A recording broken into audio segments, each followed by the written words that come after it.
Thank you, Madam Speaker. To the bill? To the bill. Colleagues, there's a better way. But the consequences of this bill are layoffs, lost hours, and rising costs for all of our neighbors. This isn't hypothetical. There will be real impacts on real people. Today we could debate a lot of things. We could debate economic studies, we could debate numbers, and you'll hear a few of those. But what you'll hear from the minority today are the consequences of this bill, the layoffs that will result, the lost hours for existing workers, and the rising costs. You'll hear about our youth, the youth unemployment problem that we already have, and the challenge that this piece of legislation will place in the path of entry-level jobs for teenagers and for entry-level workers.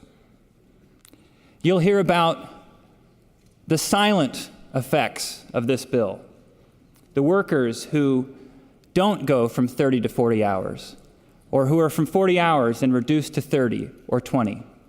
You'll hear about our neighbors who won't get hired for that job because that decision is on the margin. You'll hear about the rising costs that will result, rising costs that will be particularly hard on our seniors, on low-income Oregonians, and on those with fixed incomes.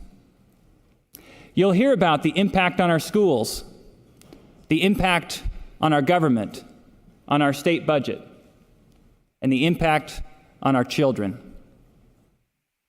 And you'll hear about what many of us believe has been an abuse of process. You'll hear about how this could very likely result in a legislative pay increase for members of the Legislative Assembly. You'll hear about how it was negotiated behind closed doors and moved incredibly quickly through this legislative process. And you'll hear about how despite our requests and despite the procedure of this House and of this body, this bill has not gone through the Ways and Means process.